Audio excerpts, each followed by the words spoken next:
আসসালামু আলাইকুম সুপ্রিয় বন্ধুরা, ডক্টর আমিন হেলথ ইউটিউব চ্যানেলে আপনাকে স্বাগতম। আর আপনাদের সঙ্গে আছি আমি মোহাম্মদ আমিনুর রহমান আমিন।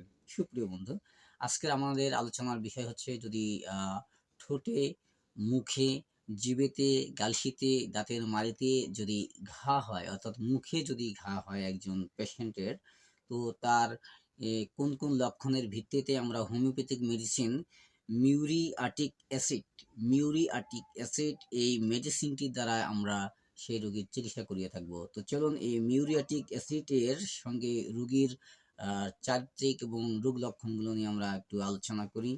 আর তার আগে জেনে নেই যে এই মুখে ঘা বা অ্যাপথাস বা আলচার কেন হয়।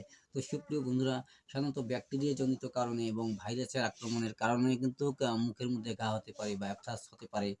হ্যাঁ, তো সুপ্রিয় বন্ধু, তাছাড়া ভিটামিন সি, তারপর হচ্ছে ভিটামিন বি, এইগুলোর অভাবে কিন্তু মুখের ভিতর জিভেতে, গালসিতে, দাঁতের মাড়িতে ঘা হয়ে থাকে। তো চলুন আমরা লক্ষণগুলো আলোচনা করব। তবে তার আগে রিকোয়েস্ট করছি, যারা আমার চ্যানেলটিকে এখনো সাবস্ক্রাইব করেনি, please hit the subscribe button and press the bell icon. আর লাইক, কমেন্ট এবং শেয়ার করতে তো একেবারেই ভুলবেন না। আপনার গুরুত্বপূর্ণ মতামতগুলো কমেন্টে জানাবেন। আর কোনো বিষয় যদি আপনার জানার থাকে বা আপনি যদি কোনো বিষয়ে জানতে চান, তাহলে কমেন্ট করতে পারেন বা আপনার প্রশ্নগুলো কমেন্টে জানাতে পারেন। তো সুপ্রিয় বন্ধু, চলুন আলোচনায় চলে যাই, আমাদের মূল আলোচনায়।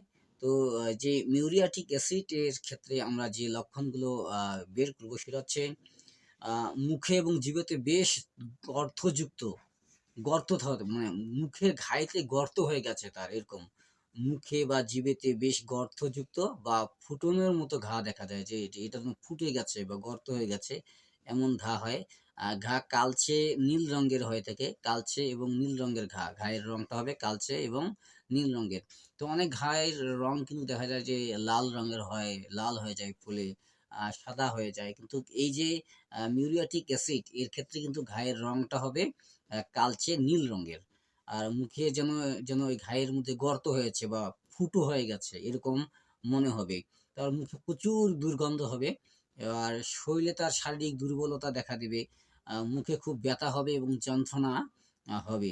তো এইসব লক্ষণ যদি আমরা কোনো রুগীর মুখের ঘায়ের মধ্যে দেখতে পারি যে ঘায়ে গর্ত হয়ে গেছে, হ্যাঁ, ঘায়ের রং হচ্ছে কালো, নীল, এরকম, তার শারীরিক দুর্বলতা দেখাচ্ছে, অর্থাৎ শরীর খুব দুর্বল হয়ে গেছে, মুখে দুর্গন্ধ আসতেছে, তারপর হচ্ছে মুখে খুব ব্যথা, জ্বালা, যন্ত্রণা হচ্ছে।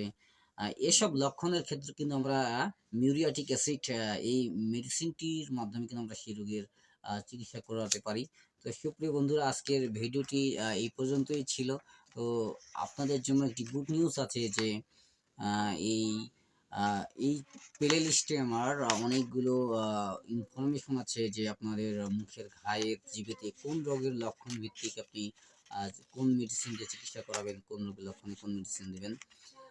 আপনাদের সব ভিডিওগুলো দেখার আমি আমন্ত্রণ জানাচ্ছি। আর আপনি যদি হোমিওপ্যাথিক কলেজ কিংবা ডিএসএমএস, বিএসএমএস, তারপর হচ্ছে হোমিওপ্যাথ হয়ে থাকেন, তাহলে স্টুডেন্টের জন্য যেমন উপকারী, তেমনি হোমিওপ্যাথের জন্য উপকারী। আর সেই সঙ্গে যদি আপনি পেশেন্ট হয়ে থাকেন, তাহলেও আপনার জন্য উপকারী। তা সুপ্রিয় বন্ধুরা, যদি এইসব লক্ষণ কোনো রোগীর মধ্যে দেখা দেয়, তাহলে কিন্তু তাকে 30 শক্তির 4 দানা 2 থেকে 3 ঘন্টা পর পর দিনে 4 থেকে 5 বার খাওয়া যেতে পারে। খালি ইনশাল্লাহ অতি দ্রুত আরোগ্য লাভ করবে সেই পেশেন্ট। আমরা আপনার সুস্বাস্থ্য কামনা করে বিদায় নিচ্ছি। আল্লাহ হাফেজ।